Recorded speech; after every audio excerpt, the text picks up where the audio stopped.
and to King Henry, Bedford, and Gloucester. Gloucester, it is true that we are in great danger. Greater, therefore, should our courage be. But morrow, Brother Bedford, God Almighty, there is some soul of goodness in things evil.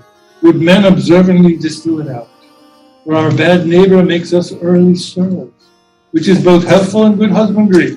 Besides, they are our outward consciences and preachers to us all, admonishing that we should dress us fairly for our end.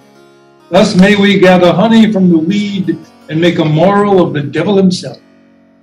Tomorrow, old Sir Thomas Erpingham, a good soft pillow for that good white head that were better than a churlish turf of France. No, so, my liege, this lodging likes me better, and since I may say, now lie I like a king. It is good for men to love their present pains. For example, so the spirit is eased. And when the mind is quickened out of doubt, the organs, the defunct and dead before, break up their drowsy grave and newly move, with casted sloth and fresh legerity. Lend me thy cloaks, brothers both, commend me to the princes in our camp. Do my good morrow to them, and anon desire them to and my pavilion. We shall, my liege. Shall I then attend your grace? No, my good knights, go with my brothers to my lords of England, and I and my bosom must debate a while, and then I would no other company. Lord in heaven bless thee, noble head. God of mercy, old heart, and speaks truth. Give luck. Friend, Discuss unto me. Art thou officer, or art thou base, common, and popular? I'm a gentleman of a company. Trailst thou the puissant pike? Even so, what are you? As good a gentleman as the emperor. You are better than the king. The king's monarch, and a heart of gold, a lad of life, an imp of fame, a parent's good, kissed most valiant. I kiss his dirty shoe, and from heartstring I love the lovely bully. What is thy name? Harry Leroy. Leroy. Art thou a Cornish Jew? No, I'm a Welshman. Knowest thou Llewellyn? Yes. Tell him I'll knock his leek upon his gate upon St. David's. Do not you wear your dagger in your cap that day, lest he knock that about York. Art thou his friend? And his kinsman too. Go for thee then. Thank you. God be with you. My name is Pistol Paul. So it's well with your fierceness. Captain Llewellyn, that's always the name of Jesuit Grace. I speak, Lord, is the greatest generation in the university old, and in with the true and ancient progress, and the flaws of the wars is not kept. If you would take the pains not to examine the wars of Pompey and the Great, you shall find, I warrant you, that there is no tittle-tattle or fibble-babble in Pompey's court. I warrant you, you shall find the ceremonies of the wars, and the cares of it, and the forms of it, and the sobriety of it, and the modesty of it, to be otherwise. Why is it? The enemy is loud. You heard him all night. If the enemy is an ass, and fool, and a prating cat's comb, then 'tis me, Jude, I think we should look to be an ass, and a fool, and a prating coxcomb, in your own conscience now. I will speak, Lord. I pray you, and beseech you, that you will. Though it appear a little out of fashion, there is much care and valor in this Welshman. Brother John Bates, is not that the morning that breaks yonder? I think it be, but we have no great cause to desire the approach of day. We see yonder the beginning of the day, but I think we shall never see the end of it. Who goes there? A friend. Wonder what captain are you? Under Sir Thomas Erpingham. A good old commander, and a most kind gentleman. I pray you, what thinks he of our state? Even his men wrecked upon a sand that looked to be washed off the next tide. He hath not told his thought to the king. No, nor it is not meet he should. Although I speak it to you, I think the king is but a man, as I am. The violet smells to him as it doth smell to me. The element shows to him as it doth to me. All his senses have but human condition. His ceremonies laid by, in his nakedness he appears but a man. And though his affections are higher mounted than ours, yet when they stoop with the like wing. Therefore, when he sees reason of fears, as we do, his fears, out of doubt, be of the same relish as ours are. Yet, in reason, no man should possess him with any appearance of fear, lest he, by showing it, should dishearten his army. He may show what outward courage he will, but I believe, as cold as at night 'tis, he could wish himself in Thames up to the neck, and so I were he, and I by him, at all adventures, so we were quit here. By my troth, I will speak my conscience of the king. I think he would not wish himself anywhere but where he is. Then I would he were here alone, so should he be sure to be ransomed, and many poor men's lives saved. I dare say you love him not so ill to wish him here alone. Howsoever you speak this to feel other men's minds. Methinks I could not die anywhere so contented as in the king's company, his cause being just and his quarrel honorable. That's more than we know. Aye, or more than we should seek after.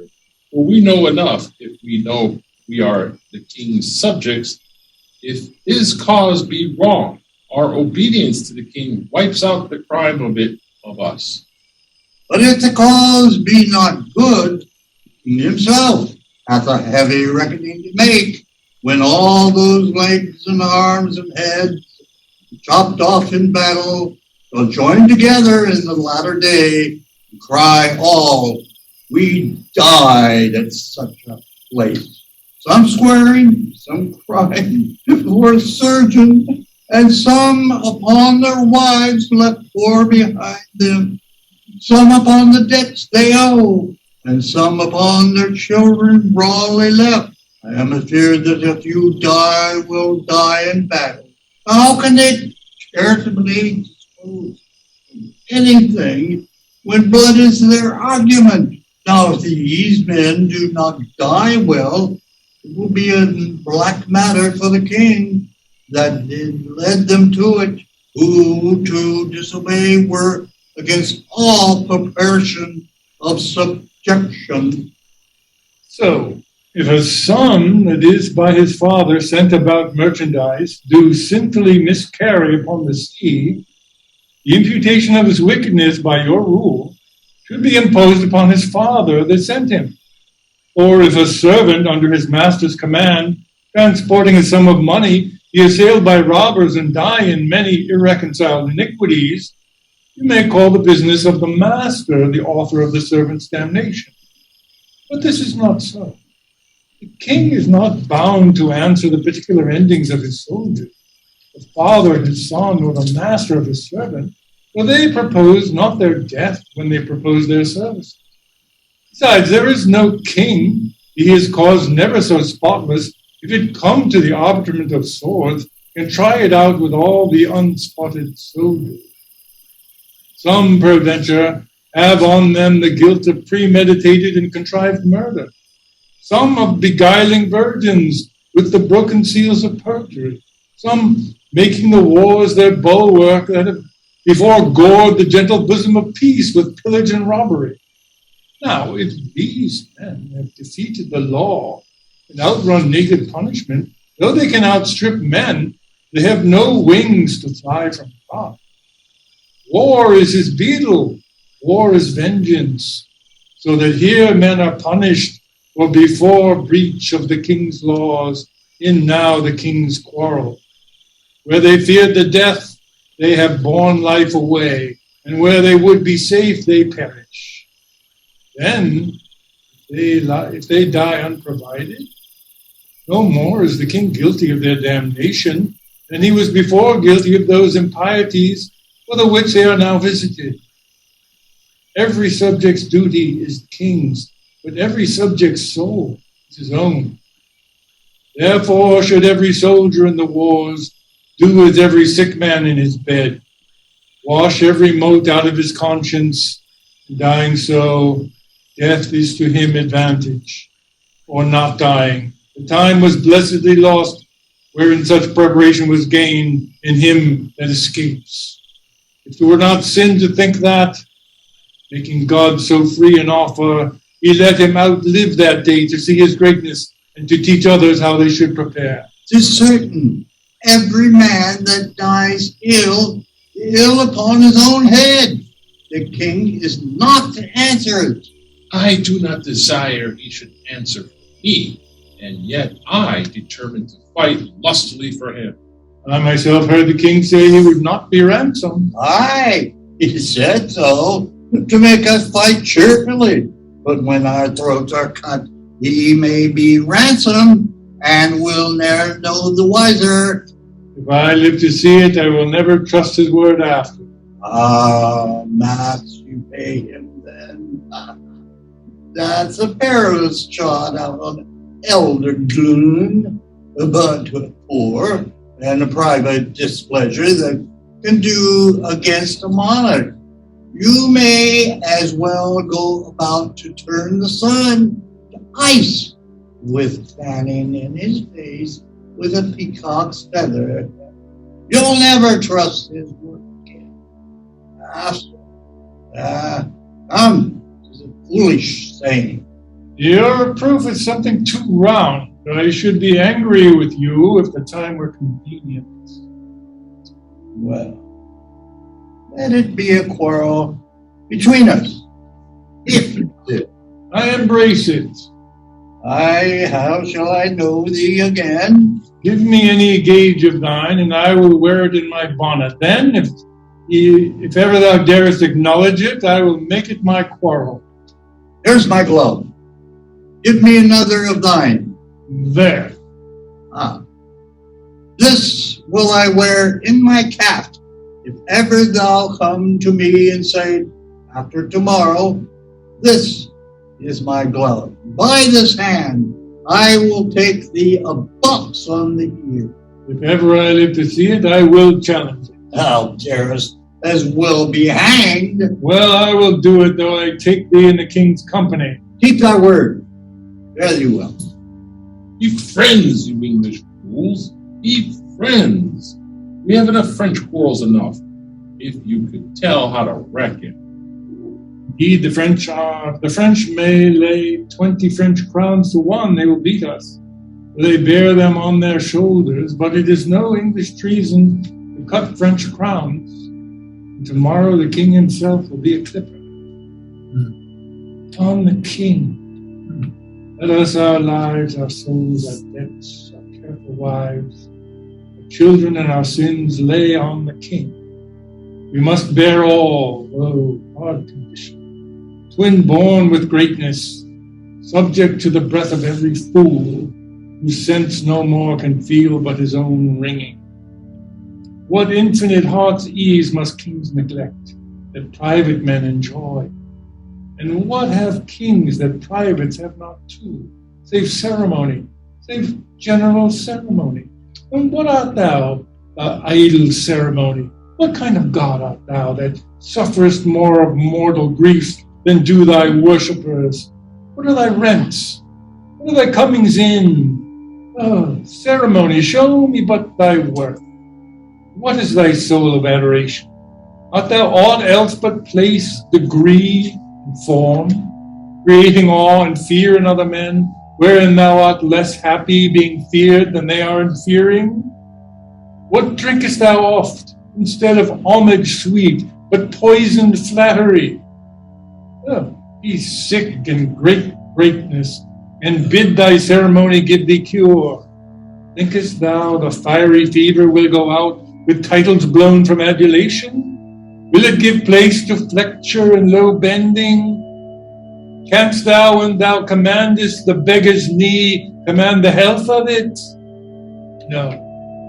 A proud dream that plays so subtly with the king's repose.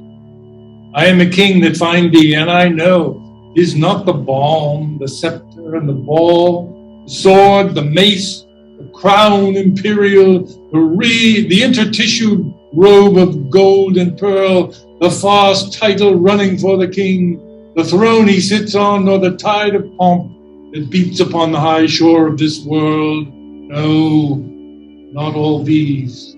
Thrice gorgeous ceremony, not all these laid in bed majestical and sleep so soundly as the wretched slave who with a body filled and vacant mind gets him to rest crammed with distressful bread, never sees horrid night, the child of hell, but like a lackey from the rise to set sweats in the eye of Phoebus, and all night sleeps in Elysium. Next day after dawn doth rise and help Hyperion to his horse, and follows so the ever-running year with profitable labor to his grave. And but for ceremony, such a wretch, winding up days with toil and nights with sleep, had the forehand and the vantage of a king. The slave, member of the country's peace, enjoys it, but in gross brain little wots what watch the king keeps to maintain the peace, whose hours the peasant best advantages. My lord, your nobles, jealous of your absence, seek through your camp to find you. Good old knights, collect them all together at my tent. I'll be before thee. Ah, good Lord. O God of battles, steel my soldiers' hearts, possess them not with fear. Take from them now the sense of reckoning, the opposed numbers, pluck their hearts from them. Not today, O Lord, oh, not today. Think not upon the faults my father made encompassing the crown. I, Richard's body, have interred anew, and on it have bestowed more contrite tears than from it issued forth the drops of blood. 500 poor I have in yearly pay, who twice a day their withered hands hold up toward heaven to pardon blood. And I have built 2 chantries for the sad and solemn priest, sing still for Richard's soul. More will I do, though all I can do is nothing worth, since that my penitence comes after all, imploring pardon. My liege, My brother Gloucester's voice, I know my errand. Thy errand I will go with thee. Today, my friends, and all things stay for me. Scene 2, the French camp. Going to scene 3? Yeah. Scene 3. Scene 3, the English camp. And to Gloucester, Bedford, Exeter, Erpingham, with all his host, Salisbury and Westmoreland. where is the king? The king himself has rode to view the battle. The 500 men, they will 3,000. There's 5 to 1. Besides, they are all fresh. God's arm striketh with us. It's a fearful odds. Fie to you, princes all to my charge. If we do more meet till we meet in heaven, then joyfully, my noble Lord of Bedford, my dear Lord Gloucester, and my good Lord Exeter, and my kind kinsmen, warriors all, adieu. Farewell, good Salisbury, and good luck go with thee. Farewell, kind lord. Fight valiant today, and yet I do thee wrong, mind thee of it, for thou art framed in the firm truth of valor, is full of valor as of kindness, princely in both. Oh, that we now had here but 10,000 of those men in England that do no work today. What's he that wishes so? My cousin Westmoreland? Yeah. No, my fair cousin. We are marked to die, we are enough to do our country loss. And if to live, the fewer men, the greater share of honor. God's will, I pray thee, wish not one man more. By Jove, I'm not covetous for gold, nor care I who doth feed upon my cost. It yearns me not if men who my garments wear, but outward things dwell not in my desire. But if it be a sin to covet honor, I am the most offending soul alive. No, faith, my cause, wish not a man from England. God's peace, I would not lose so great an honor as one man more. Methinks I would share from me for the best hope I have. I do not wish one more. Rather proclaim it, Westmoreland, through my host, that he which hath no stomach to this fight, let him depart, his passport trebly made, and crowns for convoy put in his purse. We would not die in that man's company that fears his fellowship to die with us. This day is called the Feast of Crispian. He that outlives this day and comes safe home will stand a tiptoe when the day is named.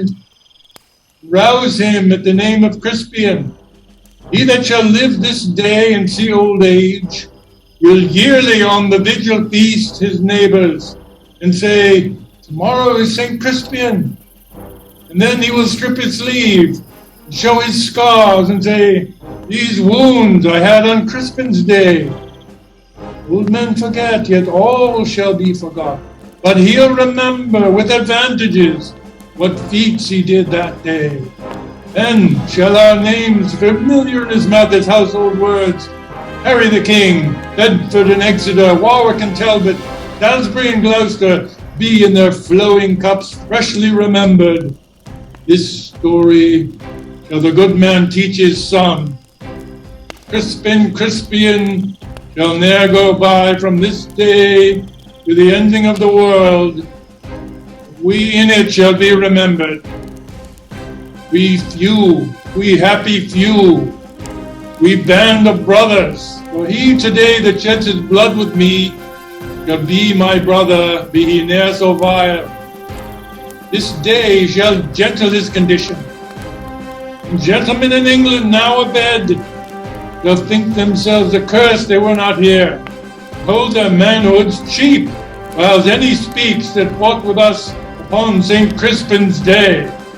My sovereign lord, restore yourself with speed. The French are bravely in their battles set, and will, with all speediness, charge on us. All things are ready if our minds be so. Perish the man whose mind is backward now. Let us not wish more help from England, cuz. God's will, my liege, would I alone, you without more help might fight this battle out. Why, how thou hast unwished 5,000 men, the likes me better than thou wishest one. You know your places. God be with you all. Once more I come to know of thee, King Harry, if for thy ransom thou wilt now compound, before thy most assured overthrow. For certainly thou art so near the gulf, thou needs must be unglutted. Besides, in mercy, the constable desires thee thou prove mine, thy followers of repentance, that their souls may make a peaceful and a sweet retire from off these fields where wretches, their poor bodies must lie and fester. Who hath sent thee now? The constable of France. Ready? Ere my former answer back, bid them achieve me and then sell my bones. Good God, why should they mock poor fellows thus? The man that once did sell the lion's skin while the beast lived was killed with hunting him. Many of our bodies shall no doubt find native graves, upon the which I trust shall witness live in brass of this day's work. And those that leave their valiant bones in France, dying like men, though buried in your dunghills, they shall be famed, for there the sun shall greet them and draw their honors reeking up to heaven, leaving their earthly parts to choke your clime, the smell whereof shall breed a plague in France. Mark then abounding valor in our English, at being dead like to the bullets grazing, break out into a second course of mischief, killing in relapse of mortality. Let me speak proudly. Tell the constable we are but warriors for the working day. Our gayness and our guilt are all besmirched with rainy marching in the painful field. There's not a piece of feather in our host. Good argument, I hope, we will not slide. The time hath worn us into slovenly, but By the mass, our hearts are in the trim. My poor soldiers tell me, yet ere night they'll be in fresher robes, or they will pluck the gay new coats o'er the French soldiers' heads and turn them out of service. If they do this, as if God please they shall, my ransom then will soon be levied. Herald, save thou thy labor. Come thou no more for ransom. Gentle herald, they shall have none. They swear by these my joints, if they have, as I will leave them shall yield them little. Tell the constable. I shall, King Harry, and so fare thee well. Thou never shalt hear Harold any more. I fear thou'lt once more come again for ransom. My lord, most humbly on my knee I beg to lead him without. Take it, brave York. Now, soldiers, march away, and how thou pleasest God dispose the day. Scene for the field of battle. Oh, enter pistol, French soldier and boy. Ilka! Je pense que vous êtes gentilhomme de bonne qualité. Oh, you did call me for sure, me. Now, gentlemen, what is thy name? Discuss. Oh, Seigneur Dieu. Senior Dew, gentlemen. Append my word, O Senior Dew and Mark. O Senior Dew, thou diest on point of fox, except, O Senior, thou do give me egregious ransom. Oh, prenez, monsieur, de corde. Ayez pitié de moi. Moi shall have I will have 40 mois, or I will fetch thy room out of thy throat and drops of crimson blood. Oh, est-il impossible d'échapper la force de ton bras? Brass? Oh, damn it, and luxurious mountain goat offers me brass. Oh, pardonnez-moi. Yes, so? Is that a ton of boys? Another boy asked me, this slave in French, what is his name? Vous appelez? Monsieur Lafeur. He says his name is Master Fur. Master Fur, offer him and work him and ferret him. Discuss the same in French, do not go French with her and ferret and bid him prepare or we'll cut his throat. Que dit-il, monsieur? Que dit-il? Il me commande à vous dire vous faites, vous prêtes, parce que celui-là ici est déposé. Tout c'était, je peux découper votre gorge. Oh, worry, couple the gorge for my poor peasant. Unless thou give me crown, brave crown. Oh, mangle thou that me by this my sword. Oh, je vous supplie, pour l'amour de Dieu, me pardonnez. Je suis gentilhomme de bonne maison. Gardez ma vie, et je vous donnerai 200 écus. These words, he prays you to save his life. He is a gentleman of good house, and for his ransom he will give you 200 crowns. Tell him, my fury shall abate, and I the crowns will take. Petit monsieur, que dit-il? Encore qu'il contre le gérant de condamné aucun prisonnier, néanmoins, pour le coup que vous police, il est content de vous donner la liberté des franchissement. Sur mes genoux, je veux dormir ce instant.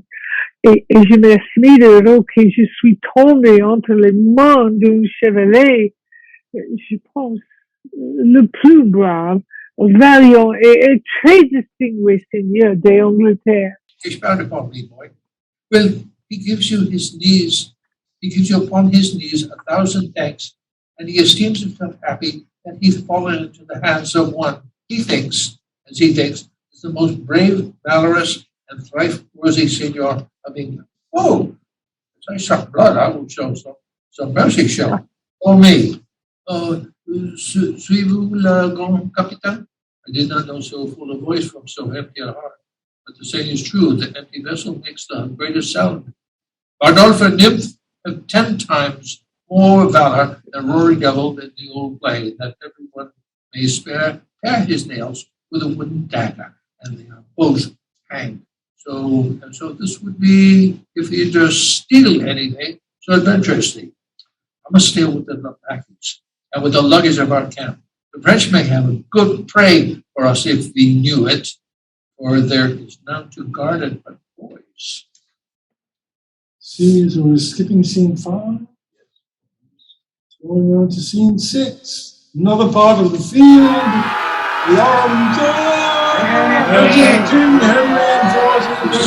Scene 6.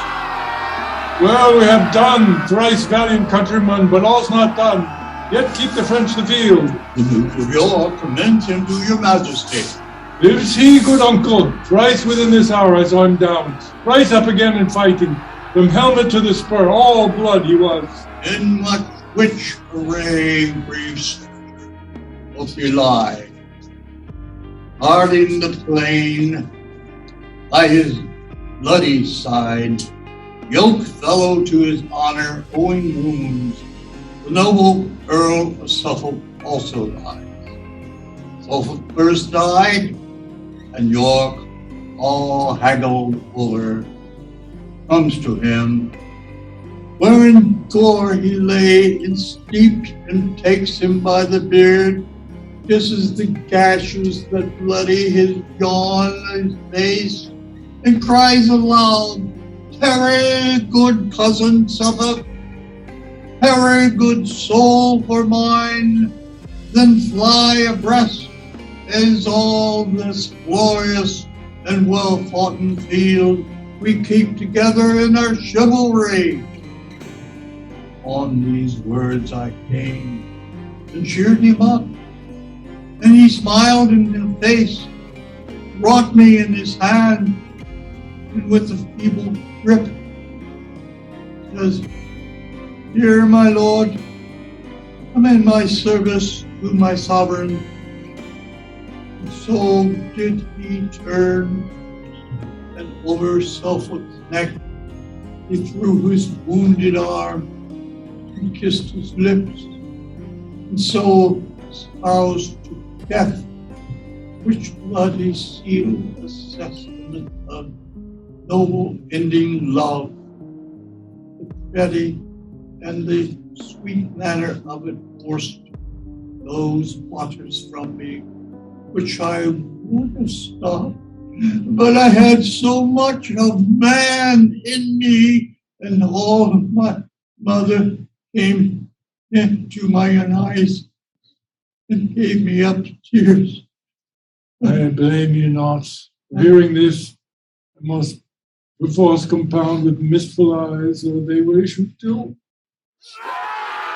Oh, but hark! What new alarm is the same?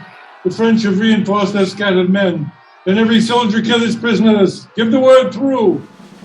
Scene 7, another part of the field. And there's Llewellyn and Gower.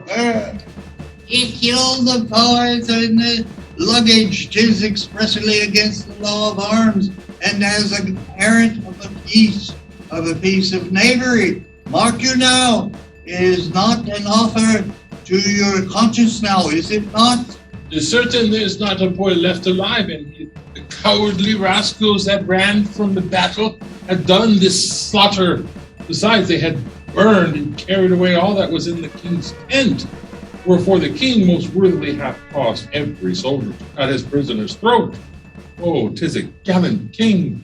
Aye, and he was born in Falmouth, and Captain Gower, what call you the town's name where Alexander the Big was born? Alexander the Great? Aye, I pray you, it is not big great, the big or the great, or the mighty or the huge, or the magnanimous, or all one reckonings, save the praise of a little variations. I think Alexander the Great was born in Macedon. His father was called Philip of Macedon, as I take it. I think it is in Macedon where Alexander was born. I pray, I tell you, Captain, if you look in the maps of the world, I warrant you will find in in the comparisons of Macedon and Monmouth, that the comparisons look used both alike. And there is a river in Macedon, and there is moreover a river in Monmouth, and they're both called Wye in Monmouth. And that is out of my brains. Where is the name of the other river? But 'tis all one. 'Tis like my fingers in my fingers, and there's summons in both. If you are Alexander's life well, Harry Monmouth, life is come after it indifferent well, for there is figures in all things. Alexander knows, and you know, in his rages and his furies and his wrath and his colors, that his moods and his displeasures and his indignitaries will be a little intoxicates in his brains, did his ails and his angers, and nuke you, and you kill you blessed and clear. Our king is not like him in that. He never killed any of his friends. It is not well done. Mark you now to take the tales out of my mouth, and 'tis to make them and finish it. Speak but of figures and comparisons of it. And Alexander killed his friend Cletus, and being in his ales and his cups, and so Harry Monmouth, and being in this right wits and his good judgments, would turn away the fat knight with a great belly doublet, and he was full of jest and ripes and knaveries, mocks. I have forgot his name. Sir John Falstaff. That is he. I tell you, there is good men born at Monmouth. Here comes His Majesty. I was not angry since I came to France until this instant. Take a trumpet, herald. Ride thou unto the horsemen on yon hill. They will fight with us, bid them come down. Avoid the field, to offend our sight. If they'll do neither, we will come to them and make them scur away as swift as stones and force from the old Assyrian slings. Besides, we have cut the throats of those we have, and not a man of them that we shall take shall taste our mercy. Go and tell them so. Exeter. His eyes are humbler than they used to be. Oh no, what means this, herald?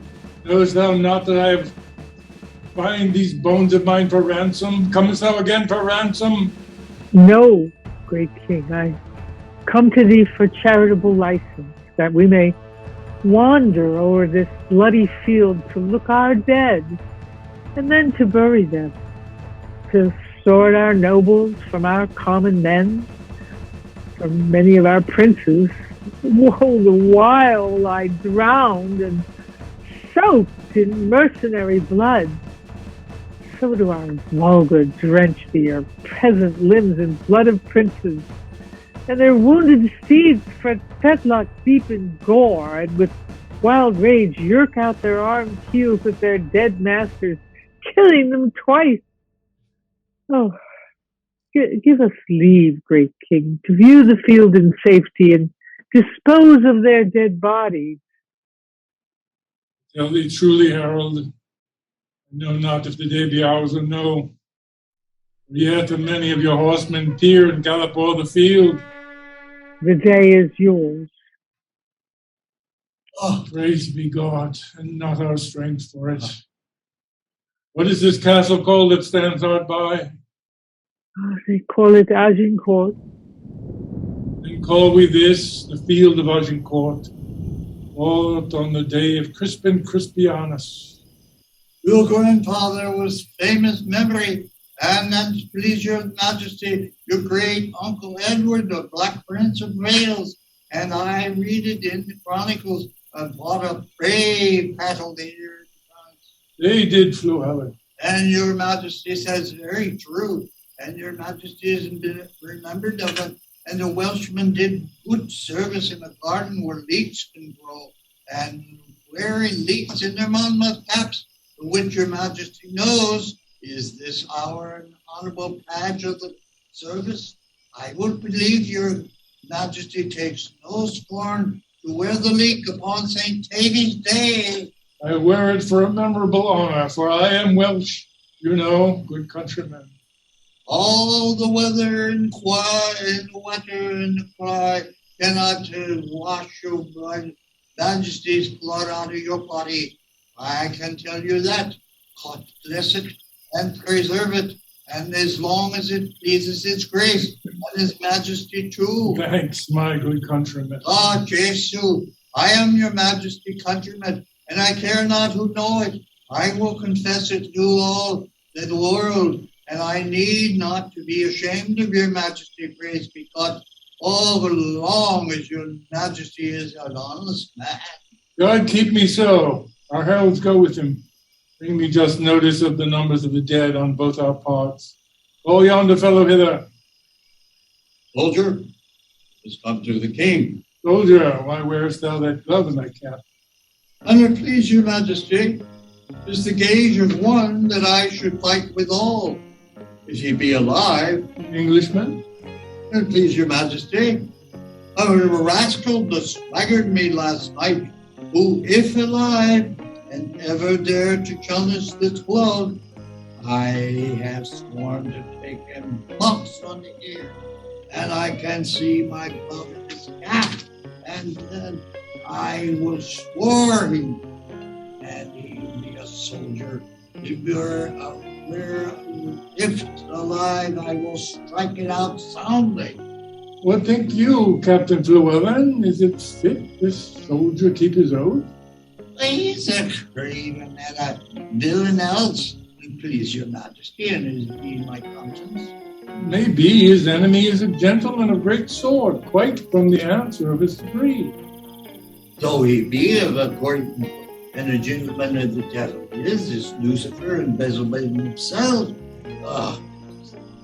It is necessary, look, priest, that you keep his vow and oath, and he be perjured. See you now, his reputation is an errant and villain and a jack sauce, and his black is trod on God's ground in his earth.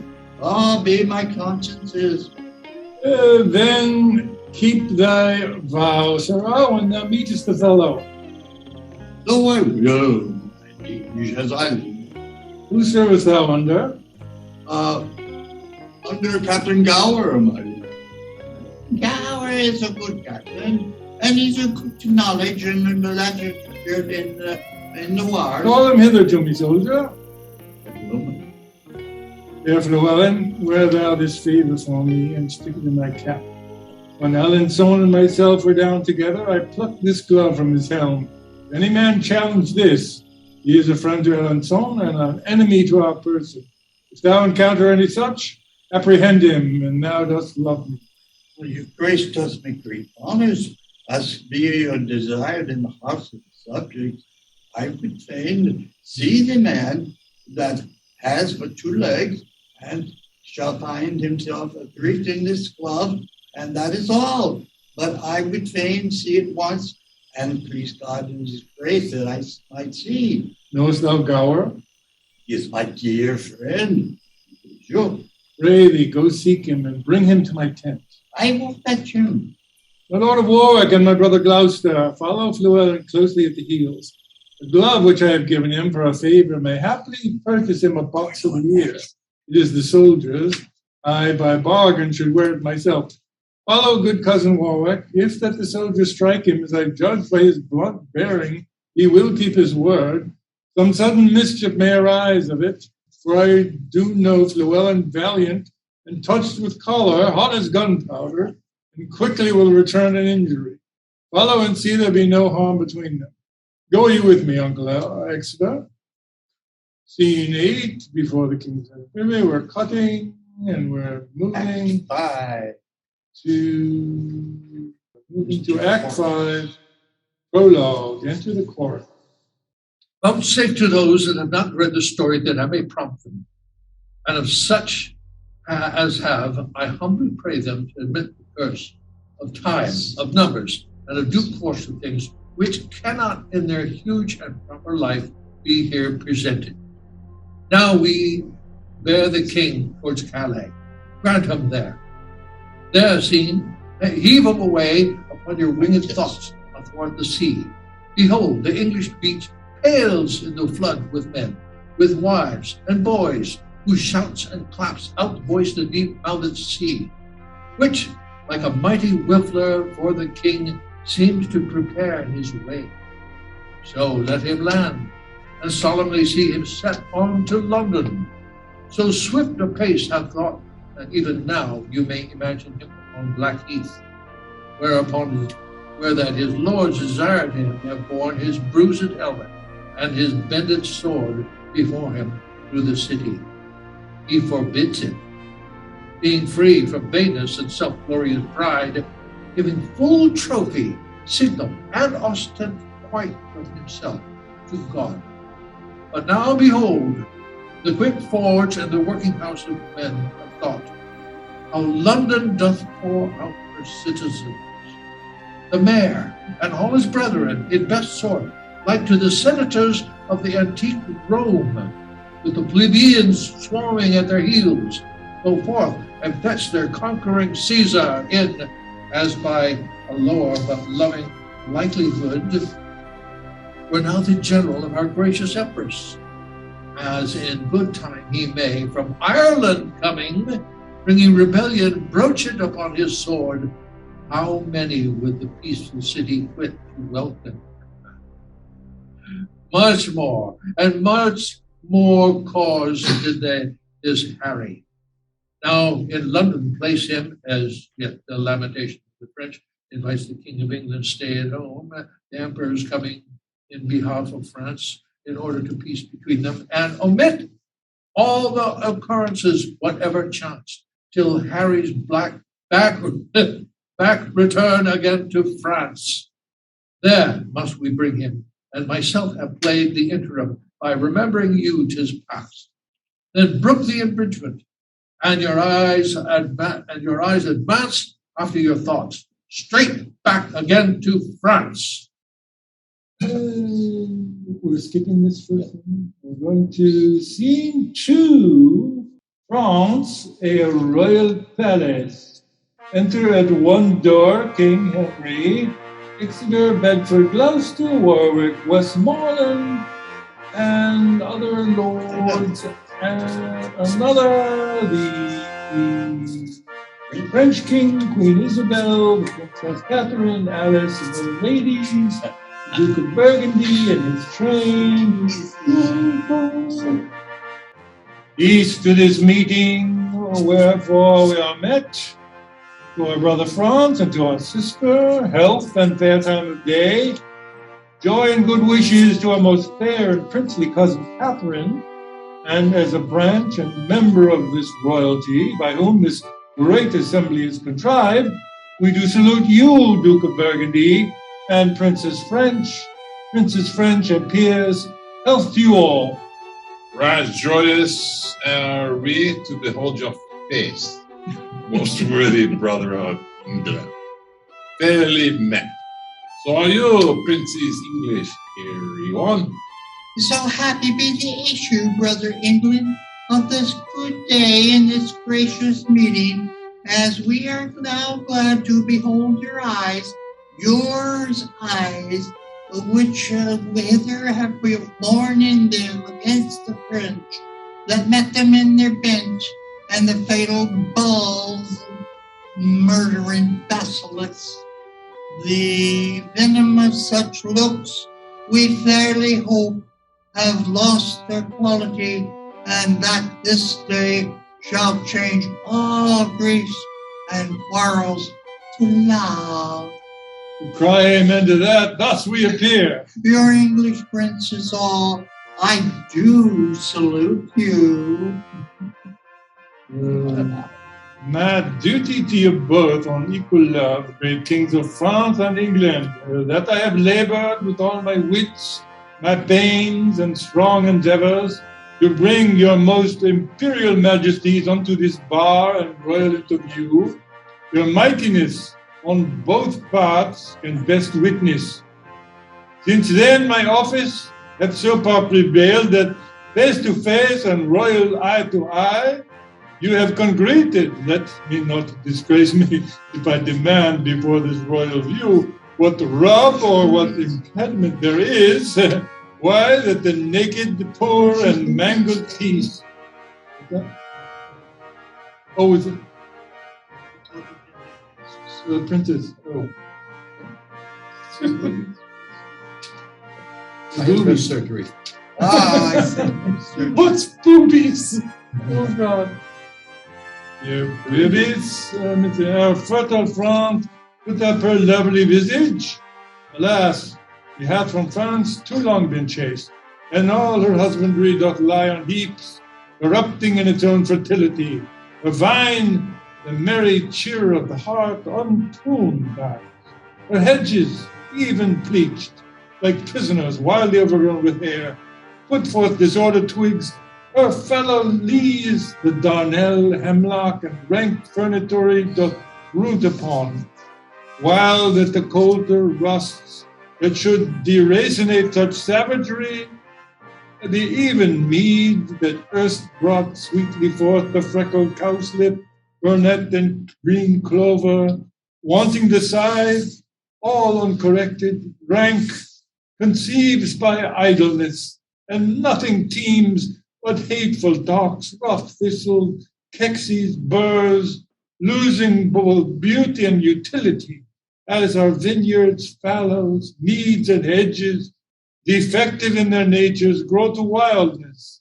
Even so, our houses and ourselves and children have lost, or do not learn for want of time, the sciences that should become our country, but grow like savages, as soldiers will, that nothing do but meditate on blood, to swearing and stern looks, diffused attire, and everything that seems unnatural, to which to reduce into our former favor you are assembled.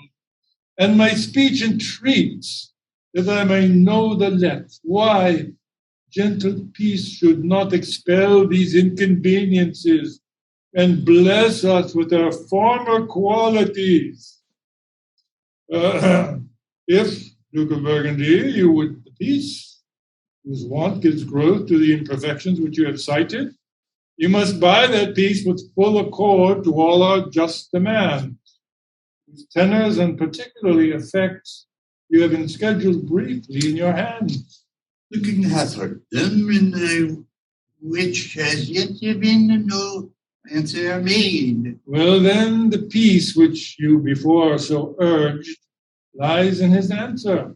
I have, but with a cursory eye, or glanced these articles. Please this your grace, to appoint some of your council presently to sit with us once more. With better hide to resurvey them, we will certainly pass our accept and peremptory answer. Brother, we shall. Go, Uncle Exeter, and Brother Clarence, and you, Brother Gloucester, Warwick, and Huntingdon, go with the king. Take with you free power to ratify, augment, or alter as your wisdom's best shall see advantageable for our dignity.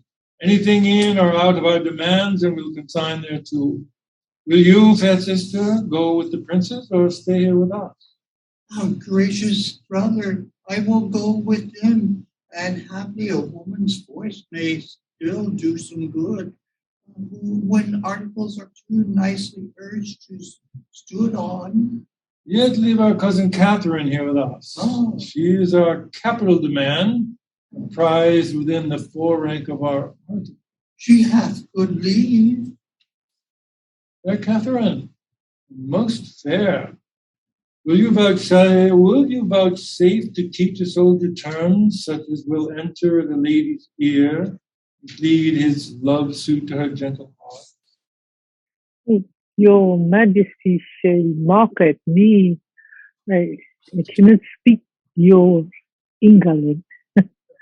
Oh, fair Catherine, You will love me soundly with your French heart. I will be glad to hear you confess it brokenly with your English tongue. Do you like me, Kate? Pardonnez-moi, I cannot tell. That is like me. Angel is like you, Kate. You are like an angel. Que dit-il? Que je suis semblable à les anges. Oui, vraiment. Sauf votre grâce c'est dit-il. I said so, dear Catherine. I must not blush to affirm. Mon Dieu, les langues des hommes sont pleines de tromperies. What says she, fair one, that the tongues of men are full of deceits? Oui, langue des is ici, that is the princess. Princess is the better English woman. Faith, Kate, my wooing is fit for thy understanding. I am glad thou canst speak no better English, for if thou couldst, thou wouldst find me such a plain king. Thou wouldst think that I had sold my farm to thine own house. I know no ways to mince it in love, but directly to say, then if you urge me farther than to say, do you in faith, I wear out my suit. Give me your hand, in faith. And so clap hands and a bargain. Thus say you met. Sauf votre honneur, me understand well. Mary, if you would put me to verses or to dance for your sake, Kate, why you undid me. For the one I have neither words nor measure, and for the other I have no strength in measure, yet a reasonable measure in strength. If I could win a lady at leapfrog, or by vaulting into my saddle with my armor on my back, under the correction of bragging, be it spoken, I should quickly leap into a wife. Or if I might buffet for my love, or bound my horse for her favors, I could lay on like a butcher and sit like a jackanapes, never off. But, before God, Kate, I cannot look greenly nor gasp out my eloquence, nor I have no cunning in protestation, only downright oath, which I never use till urged, nor never break for urging. If thou canst love a fellow of this kind, whose face is not worth sunburn, that never looks in his glass for love of anything he sees there, let thine eye be thy cook. I speak to thee, plain soldier. Thou canst love me for this, take me. Not to say to thee that I shall die is true, but for thy love, by the Lord, no. Yet I love thee too. While thou livest, dear Kate, take a fellow of plain and uncoined constancy, for he perforce must do thee right, because he hath not the gift to woo in other places. For these fellows of infinite tongue, they that can rhyme themselves into ladies' favors, they do always reason themselves out again.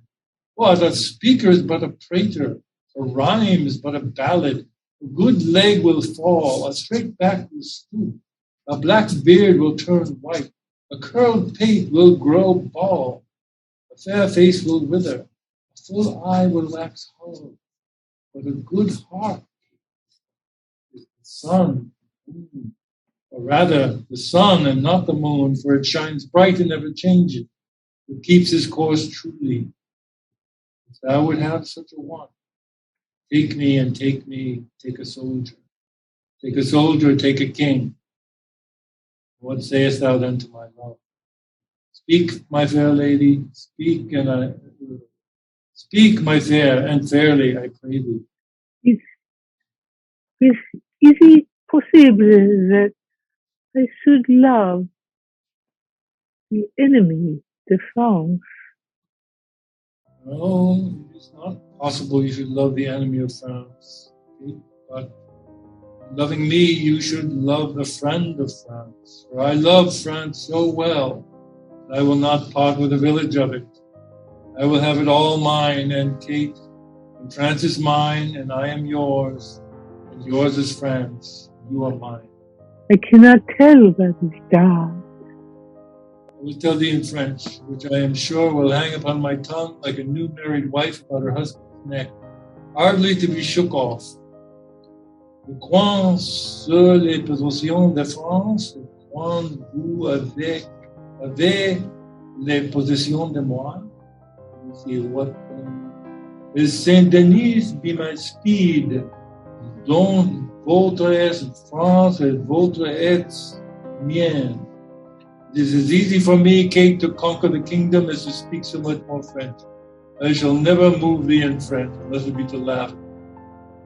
Oh, sauf votre honneur, le François que vous parlez, il est meilleur que l'anglais lequel je parle. Oh, faith is not Kate. But thy speaking of my tongue, and I thine most truly falsely, must needs be granted to be much at one. But, Kate, dost thou understand thus much English? Canst thou love me? I cannot tell. Many of your neighbors tell, Kate? I'll ask them. Come, I know thou lovest me, and at night, when you come into your closet, you'll question this gentlewoman about me. And I know, Kate, you will to her dispraise those thoughts in me you love with your heart. But, oh, Kate, mock me mercifully, or rather, gentle princess, because I love thee cruelly. If ever thou beest mine, Kate, as I have a saving faith within me tells me thou shalt. I get thee with gambling, and thou must therefore needs prove a good soldier breeder. Shall not thou and I, between St. Denis and St. George, compound a boy, half French, half English, that shall go to Constantinople and take the Turk by the beard? Shall we not? What sayest thou, my fair flower de luce? I do not know that. Oh, 'tis hereafter to know. But now to promise. Do but now promise, Kate. You will endeavor for your French part of such a boy, and for my English moiety, take the word of a king and a bachelor. How answer you? La plus belle Catherine du monde, mon très cher et divin fils? Your Majesty of a false French, enough to deceive the most sage demoiselle that is enfant. Now fie upon my false French. By mine honor and true English, I love thee, Kate, by which honor I dare not swear thou lovest me, yet my blood begins to flatter me that thou dost, notwithstanding the poor and untempering effect of my visage.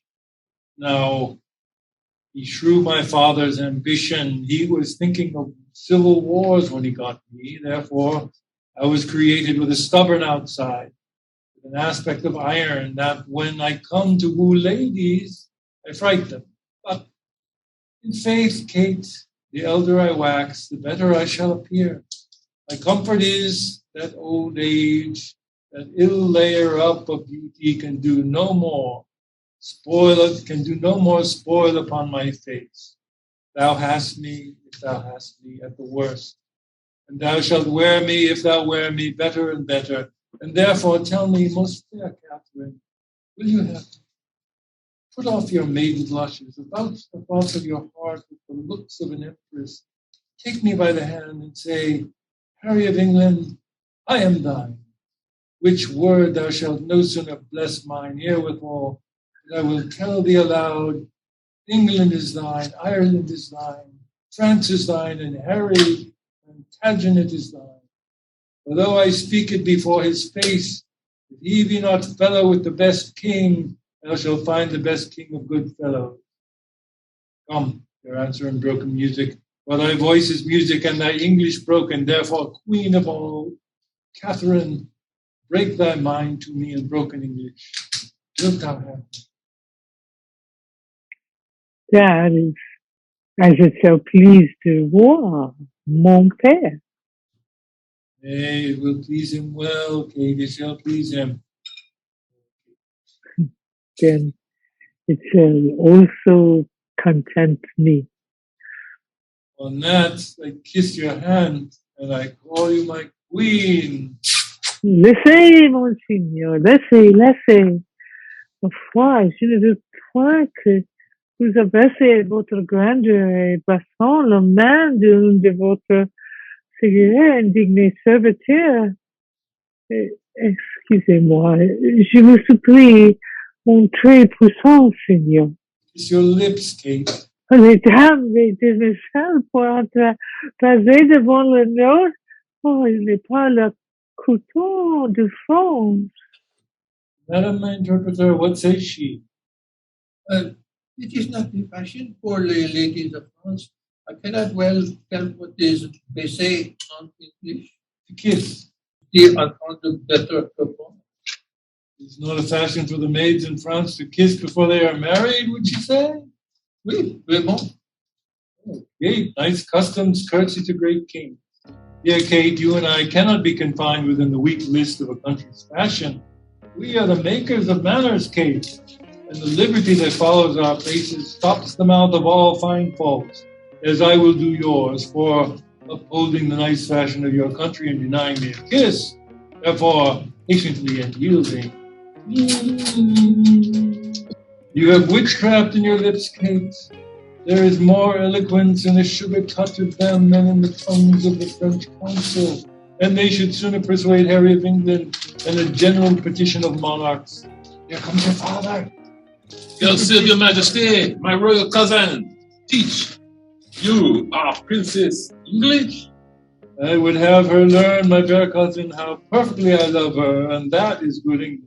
Is she not apt? Our tongue is rough, cause, and my cousin is not smooth, so that having neither the voice nor the heart of flattery about me, I cannot so conjure up the spirit of love in her that he will appear in his true light. Pardon the frankness of my mirth if I answer you for that. If you would conjure in her, you must make a circle. If conjure up love in her, in his true likeness, you must appear naked and blind. Can you blame her then, being a maid yet roused over with the virgin crimson of modesty? If she denied the appearance of a naked, blind boy in her naked seeing herself, it were, my lord, a hard condition for a maid to find you. Yet they do wink and yield, and as love is blind and enforces. They are then excused, my lord, when they see not what you do. Then, good my lord, teach your cousin to consent winking. I will wink on her to consent, my lord, if you will teach her to know my meaning. For maids will summer, and worms kept like her, like flies at Bartholomew tide, lying, though they have their eyes. And then they will endure handling, which before would not abide looking on.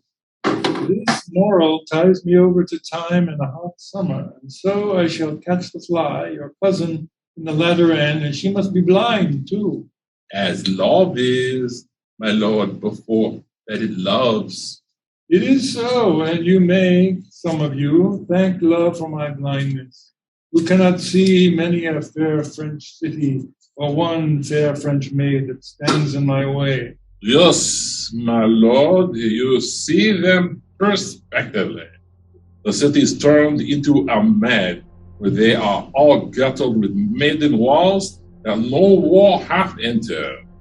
Will Kate be my wife? So please you. I am content. So the maiden cities you talk of may wait on her. So the maid that stood in the way for my wish shall show me the way to my will. We have consented to all terms of reason. Is it so, my lords of England? The king hath granted every article, his daughter first, and then in sequel all, according to their firm proposed natures. Only here have not yet subscribed this, where your majesty demands that the king of France, having any occasion to write for a matter of grant, shall name your highness in this form and with this addition in French.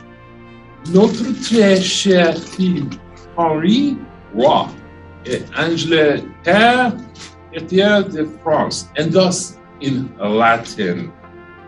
Preclamissimus filius noster Henriuscus Rex Angliae et Archi Francei.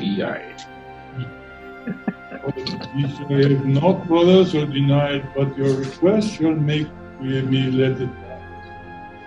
I pray you then in love, dear alliance, let that one article rank with the rest. Thereupon, give me your daughter. Okay, nor have I bothered to deny the better brothers.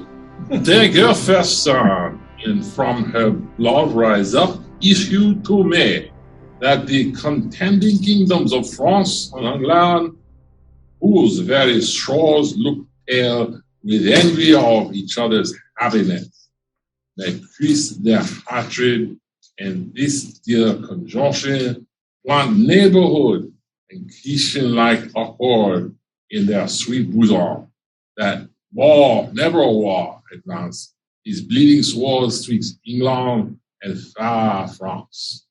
Amen. Now, welcome, Kate, and bear me witness all that here I kiss her as my sovereign queen.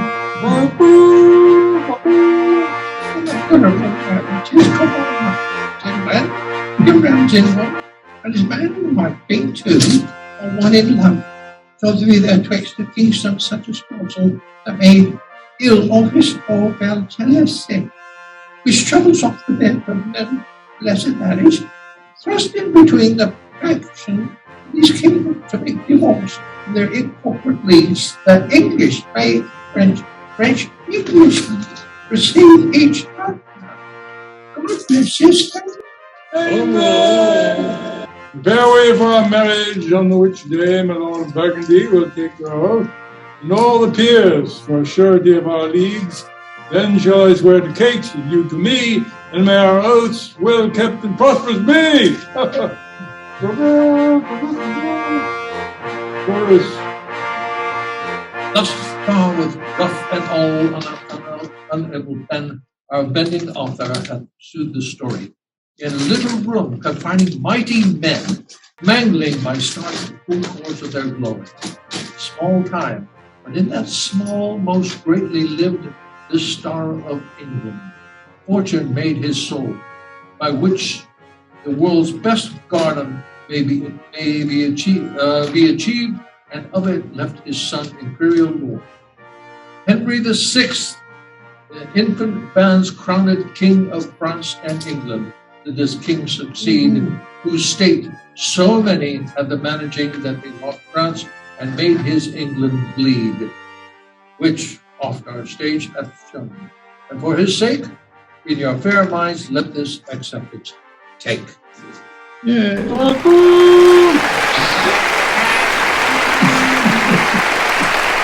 That's the chronicle of it all.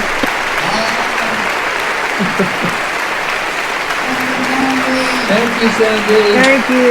Hey, guys. Yeah. Thank you for going to so much trouble to let me be included this way. That was very kind of you. I appreciate it. And we're going to give to you is also going to give to us.